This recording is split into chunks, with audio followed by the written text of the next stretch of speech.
Okay, welcome everybody. We're at episode 5 of Stars of Tomorrow podcast. I am Heather Cannon. I am one of the co-hosts and also the co-founder and executive director of Uniting Distant Stars.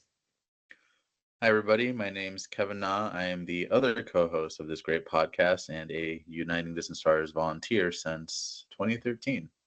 Wow. All right. So this is your topic. So I'm going to have you take the lead this time. Oh, yeah. All right. So as Heather mentioned, this is episode 5. So, we're getting some pretty deep territory here. But today I wanted us to talk about mentorship. And the reason why I chose this topic is because it's something that I feel has helped me not just professionally, but also, in life as well.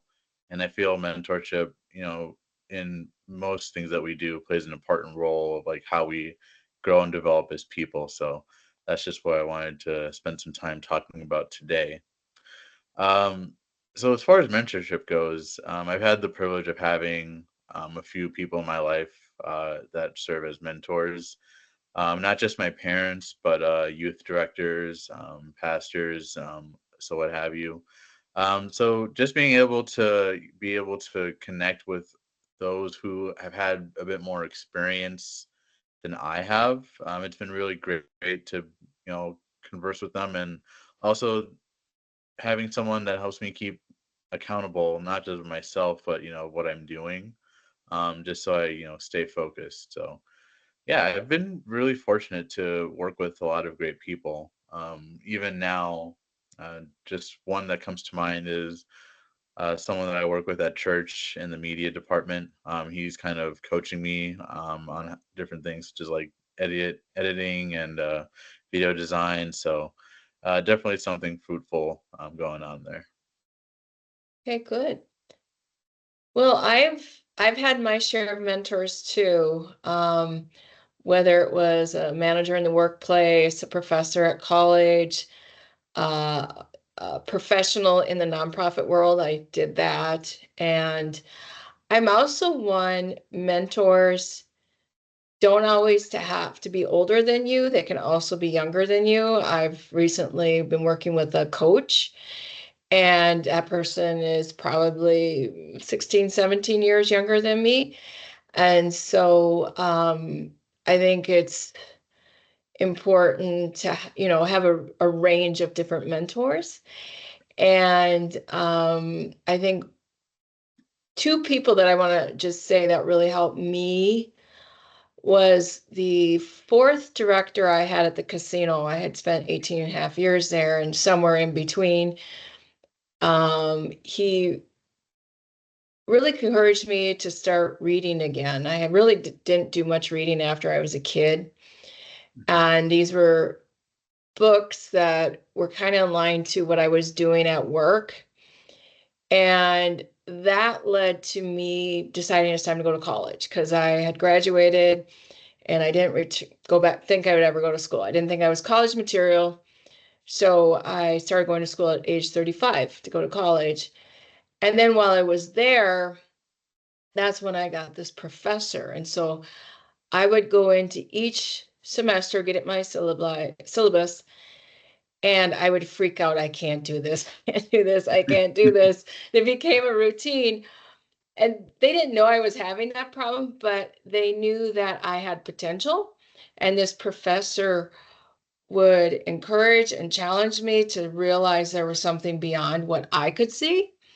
So I definitely know the benefits of mentors. And it was those two people that got me to where I, got into college and then graduated from college, where for a long time I had those limiting beliefs that we like to create in our minds. And I Right. needed those two people to guide me on my journey.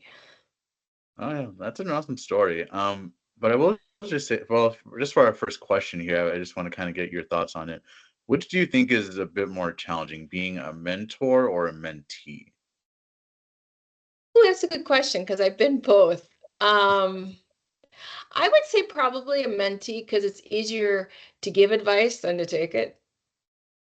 Okay. Okay. And I mean, there's a flip side too. I mean, you could have someone who might be resistant or, um, well, again, it would be the mentee because even though when you're mentoring, you can give ideas and that person can still resist. I would say the mentee. Okay. For me, I think I'm gonna go on the opposite end. To say it's a bit, at least for me, being a mentor might be a bit more challenging. Um, First and foremost, if you don't really see yourself as that kind of Mm, person, like if someone approaches you and they're asking you to mentor them or show them something, but it's like you've never really, you know, seen yourself in that light, it might just be a bit of an adjustment period. hmm Sometimes it is hard to, you know, give advice to someone else as well, because at the same time you're harkening back to what you've been taught by others. So it's like you don't kind of want to give them the wrong information. So in a sense, you might be second guessing yourself. Excuse me. But I think for me, those are the two things that might be a bit more challenging as far as being a mentor. One, just probably second guessing what you're saying to somebody else, which is probably just going to create a even worse situation. Or what I first brought up is not really seeing yourself as a mentor, so just being hesitant to take on that role.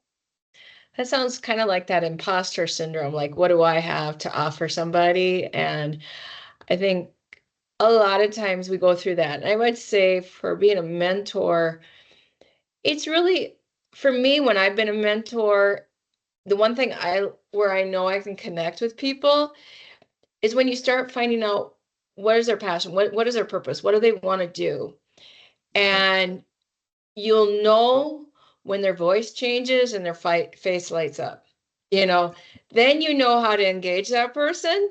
Okay. Yep. Because if they're kind of like, you know, not Right. sure how, then that's where it gets challenging because they're themselves having lack of confidence or hesitant of the direction they want. And so it's really, then it might not be about getting advice. It might be, okay, just tell me a little bit more about yourself. You know, what are your likes? You know, just you might have to Right. go a little deeper with that person to see and have you thought about this, you know, and just kind of like see what resonates. So I think it's really about questions and asking questions, but really listening and also observing the body language.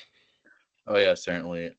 So what you were referring to, and correct me if I'm wrong, you're just talking about like that initial connection or forming that Hmm. connection with somebody, just to make sure that you're both on the same page, correct?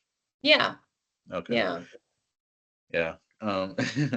Because I recently like I had someone come up to me and ask me to, I guess, help them out with something where it's like, okay, I'm not really seeing myself as a mentor in a sense, but at the same time, it's like I'm not gonna just like push you away. But this, it's just like I just want to make sure that I'm like in the right place myself to be able to give you that kind of advice, you know. But mentorship can be fun, especially when it's someone that you have seen like come up with you in a sense. Not maybe not at the same time, but Hmm. you're seeing them mature and come up in the same instance, and then you can just take them under your wing as so to speak. But yeah, mentorship's pretty cool. I mean, I feel like it's also helpful to the mentor as well because it's mentorship. I find it as a relationship where where both people are able to learn from each other. I feel that's when mentorship is really at its peak, Hmm. when it's Hmm. not just one person saying like, "Hey, this is what you have to do," and then the other person listens, but also being able to it goes back to what you said, being able to make that connection where you're comfortable with being able to share ideas and bounce things off each other, just as far as getting the most out of mentorship. No, and that's true. And I've heard it from so many people, but one way of learning is through teaching, you know. So it's a two-way streak of information, and we do learn from each other, and that's what builds that relationship with the mentor and the mentee is knowing that because it's another form of networking as well, Right. and how do you both benefit from that relationship? Oh yeah, certainly.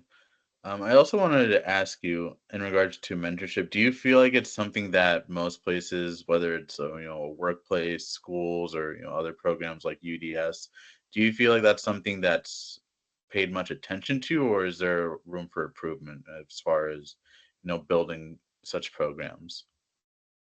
Well, like my school was small town Minnesota, and we had guidance counselors, but that was just, very limited because there's like maybe one or two for the whole school. So you didn't have like a regular mentor, and I didn't really know what a mentor was until I was an adult.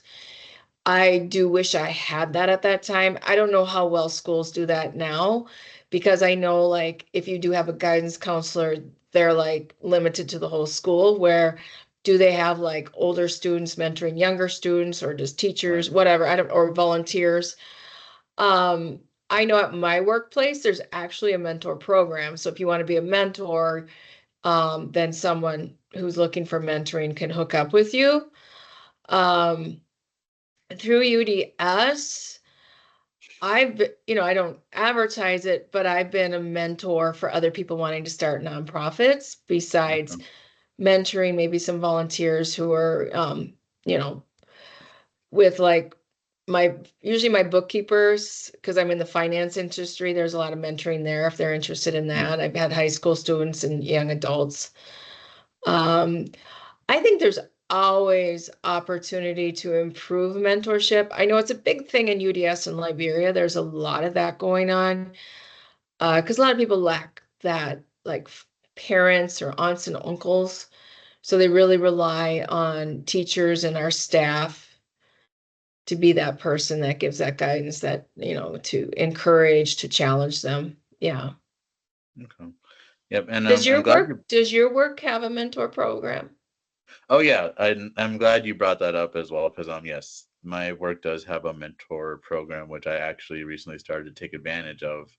Hmm. Um, because I mean I've done networking before. I've gone to different networking events, this, that, what have you, but never really had been able to take advantage much of a mentorship program. But I can say just the past couple of sessions I've seen what I've been missing out, so to speak.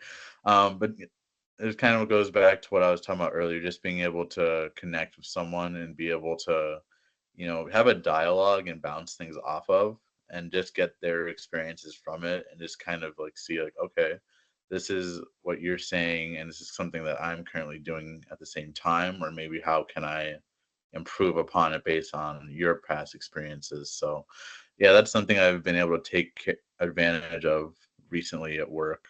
I will say, going back to the school aspect, this was probably back when I was in junior high, so I believe like seventh or eighth grade.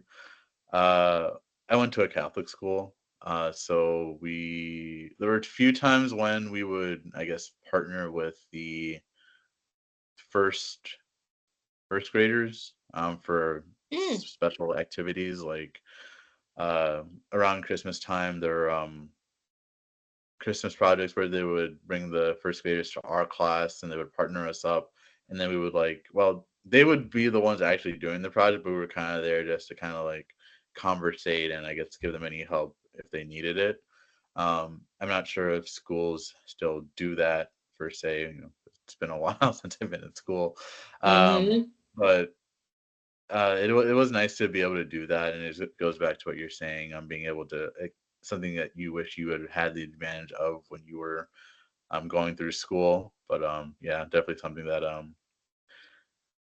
definitely shows the benefits of why it's important to start at a young age, because then you can carry that into your adulthood.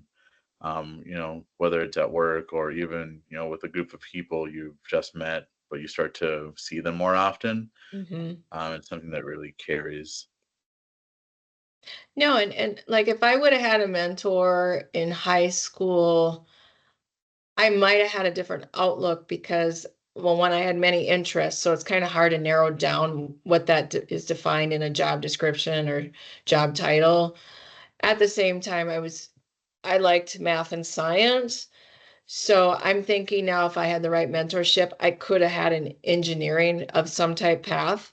Mm. And so that's when I really looked at how valuable a mentor was, because I think um, it can help give you direction, and at that age kind of really look at your skill set, what and your interests, and what does that look like in a career. Yeah, certainly. And I think this also gets overlooked as well. But extracurricular clubs at schools, like you just mentioned, finding your interests. So there are things such as like I guess woodworking club, computer club, things like that. I was in Spanish club in high school. It was pretty fun.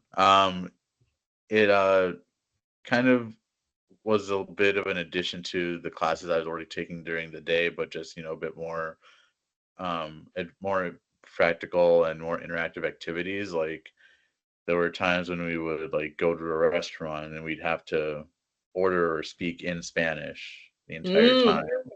Mm.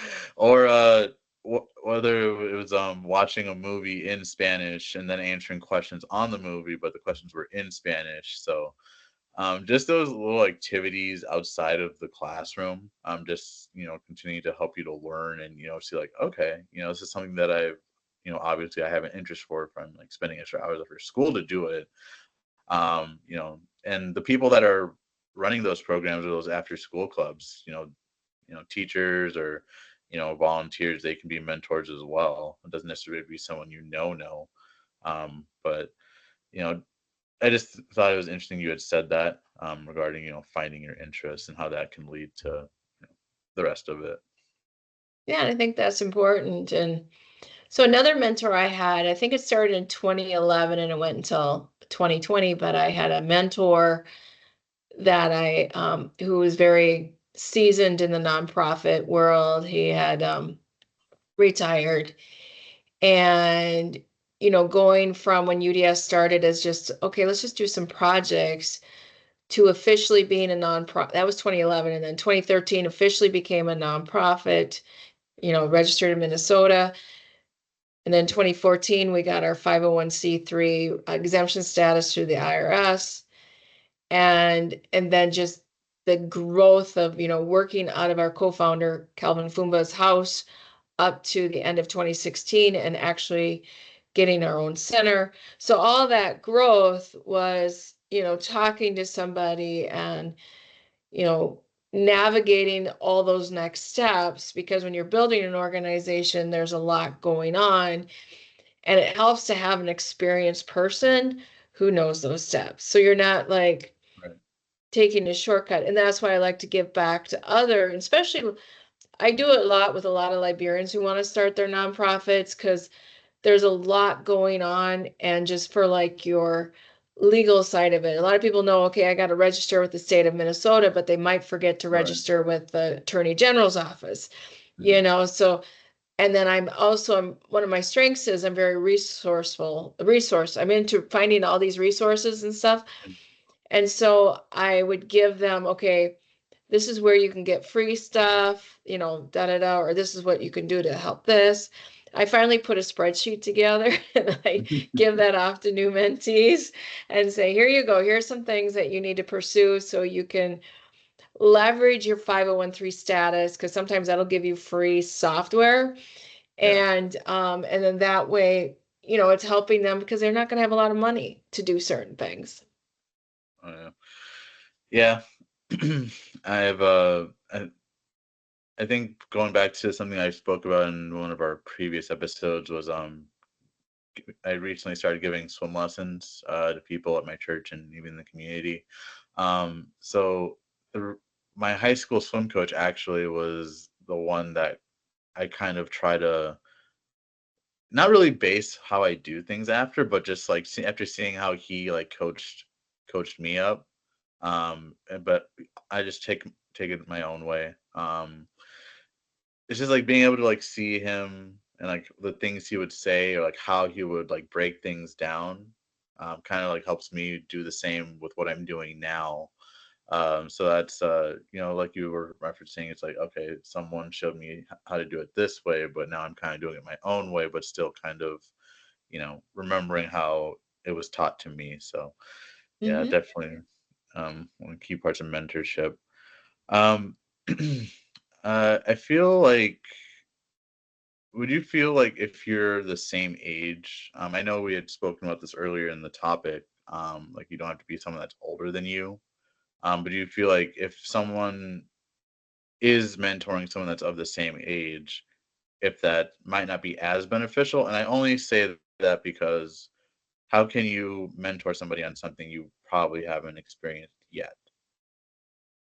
Well, that depends. Like the director at the casino was just a year older than me.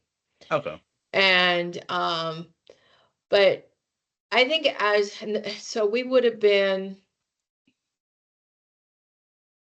early 30s when I think that started because I went to college in 35. So it's like as you leave high school, everybody takes a different path. Everybody is gaining various experiences. And if you see somebody around your age group and you see something that they really have a potential for, and you could, definitely guide them on that journey as a mentor. And it doesn't mean that you have to have exactly the experience that they have.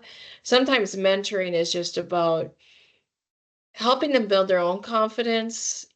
Sometimes we can see things in others that we can't see in ourselves, Right. so I guess it's again your comfort level. Do you feel like you can provide that type of mentorship? Or you could always say, you know what, I think you got something there. I would find a mentor in that field. Okay. So kind of like, so going back to the whole, networking and finding connections thing. Right. Um, yeah. Okay. Yeah, that's good because what you were also speaking about, I kind of thought of it like, okay, I'm doing it this way, but I'm gonna kind of help you get it to the point where you can do this on your own. So kind of like teaching someone how to fish. It's like you Mm-hmm. teach them how to do it, and then they can, do it for do it the rest of their lives or help themselves from there. So in a way of supporting each other in a sense. Okay. Yeah, Yep. I always just found that interesting because it's like, okay, what if I'm like, just thinking like, okay, I'm in like just thinking back to like high school, like, okay, I'm in high school, my friends in high school. How can we really mentor each other about certain things that we haven't really experienced yet? So, I guess it kind of depends on like which avenue you take it. But Mm-hmm. definitely, what you were referencing is good too. Good too. Yeah. So like I'll give you another example. Like I have a wellness coach and I brought her on during the pandemic because my dad has dementia, and that was the really critical point there. And so when you have a job, you're running a nonprofit, and then you have to be a caregiver, that can wear you down. And so she's someone now I've maintained. We meet every 2 weeks, and she's someone that, okay, I look at my life. I have my job, I Mm, have UDS, and then I have my elderly parents. And how do I do that work, keep my sanity and stuff like that? So every year she helps me, like, okay, we talk about what my goals are going to be. We check in, how are these things if I'm going through a tight spot, we do that. Well, she's younger than me, but she gives me her expertise because she's someone, her mom died of cancer. She was a caregiver. She's also into this space now of being a wellness coach. She just got her PhD last year.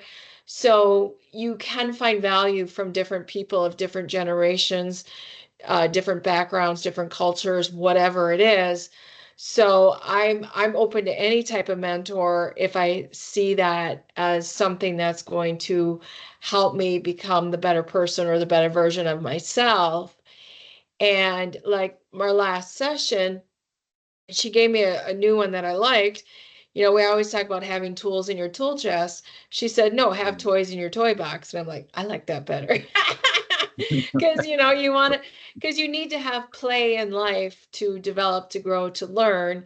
And if you're always thinking like, oh, I got to fix something, like I'm broken, you're kind of get stuck in a place. So your mentors can be so many different people, but I guess that leads into the value of that relationship. Oh yeah, certainly. And by what you're speaking about, it sounds like also it doesn't really matter much of, I guess, the generational difference, but it's more of if someone has experience with certain experiences and they're able to teach you or, coach you on that, then, that's another way, another avenue of exploring mentorship as well. Yeah, that's awesome. You know, I always wondered about, how boys and girls clubs operated. And I kind of felt like it was on that same model where it's like, okay, you'll bring in like high school kids and whatnot with into like a club of like maybe elementary kids or something like that. So yeah, because I remember a few times when I was like maybe in third grade, um, there we did a few activities with the older kids, but at the time I wasn't really sure like why we really were doing them or what the point was. So it's just like being able to think back on it and like see what the aim was. It's a bit clearer now. Um, Hmm. now that I've had a chance to go through it myself or at least see it from this side of the looking glass. No, that's good. No, and yeah, again, and again, it's really your relationship with a mentor is, what are you hoping to get out of it? What is the benefit? And again, for both sides of it, because your experiences, your journey of life is always going to be unique, and someone is going to gain something from that as well. And, if you find something isn't working, again, you're not obligated to stay in that. You want to have a good fit with your mentor. And but you also want a mentor that's not just talking about anything and not really challenging you or encouraging you to, you know, the those limiting beliefs we have. Like I said earlier, we create our own limiting beliefs because oh, I'm not good enough, I can't do this, whatever. You want someone to help you get over that hurdle, because we often are in our own way, and how do we move ourselves out of that way so that way we can, the inner part of us that wants to move forward can move forward. Right. Yeah, and the thing about mentorship, I feel like it's something that you've got to put work into. Mm-hmm. Like with my mentor at work, um, before the end of our last meeting, we kind of discussed like, okay, I've talked about what I want to do, but like, what steps am I actually going to take to, you know, show progress before our next meeting? So at that point, I kind of say like, okay, here's what I laid out during the meeting, and here's my plan or something that I plan to do in order to, you know, act upon it and show progress. Because at the end of the day, mentorship is what you both put in, Mm-hmm. especially on the mentee portion. You can, you know, say all you're going to do, but if there's no action behind it, then what are you really doing? You're just really wasting everyone's time. Um, so I just like I said, the most recent my most recent experience with a mentorship program has been pretty fruitful. Good. Especially just being able to, it's just a way to hold myself accountable, and that's another thing about it, Mhm. accountability. Correct. You want someone that'll, hold you accountable and that's not afraid to, I guess check you as we say some of us say these days. Um, and again, that just kind of goes back to, establishing that relationship with someone where it's like, okay, you're coming from a sense where it's like, I'm here to help you, but if I see that you're like deviating or not, you know, following that plan, then I'm gonna say something. So what's your take on accountability, and like how do you feel about that in a mentorship relationship? I think it's important, and I probably should have done a little research on this, but I think usually when you have someone who holds you accountable, you're going to have a better rate of success than if you're trying to hold yourself accountable. Because I don't know how many was it, last podcast or the one before it, where we can, I think it was the last one, where we can kind of go down those rabbit holes Yeah. and distractions, we're not paying attention, like investing time in yourself. I think the mentor will help you do that because they can give you assignments or tasks or goals, whatever it is, and then when you have to go back to them, because you can bluff your goals if you're just your own accountability partner, you can keep Yeah. changing the goalposts, farther away. Yeah. And it's hard to do when you have that accountability partner. Yeah, because like yeah, that's true. Because it's like if you have an accountability partner, it's like it's set, it's not gonna move. But if you and I'm guilty of this myself. Like if I say like, okay, today I'm going to block out this X amount of time to watch this video or get this item done. And then all of a sudden it's like, yeah, maybe I can just push back a little bit because I'm a bit tired right now. But yeah, just having someone that can help keep you accountable, just makes you better for it. And you know that they're here for your success. So it's definitely good to have someone that's accountability buddy, accountability partner. Right. And I think when you start, people talk about how they were whatever self-made or something like that, but when you start peeling away the layers, there was someone along the way, whether it was a Right. parent, whether it was some other relative, was it a teacher, um, this, that, somebody along the way um, did give them that guidance or that accountability. Because again, as human beings, we're very good at derailing our our projection. It's like, oh, I can do that another day or whatever. And so um, I think if we really want to, reach the goals we want to reach, we need to have that person to hold our feet to the fire. Oh yeah, certainly. And my dad has said this to me before. It's like, why put off for tomorrow what can be done today? And Hmm. now, depending on how you take it, I mean, it's not to say that you have to do every single thing all in one day, but it's like, No. let's say like, okay, I have like, okay, let's just I'm gonna put my school hat back on because I am guilty of doing this a few times. uh I've had a project back in the fifth grade where it's like we had to make a drawing or something of a fictional character or something of what have you, and then had to present it to everybody. I think we were given like maybe a month or so or 2 months to do it. So me, I've never really been like the artistic type, but it's like, okay, and I can think of something from like TV or like a movie or something that I wanted to do. So we get assigned it. Of course, once we leave, I'm like, okay, here's the due date. That's a pretty decent amount of time. Um, the weeks go by, then all of a sudden it's like the teacher the next day. I hear them making the announcement that it's due like next week. I'm like, oh, my time really just kind of flew by. I think every student, whether you're in like middle school, high school, or college, is like has been guilty of this at least once or twice. I know, I certainly have. But then again, some people do work best under pressure, so I guess Yeah, it kind of depends on the yeah. person. I think it was Adam Grant in, I forget what book. I read two or three of his books now, three books now.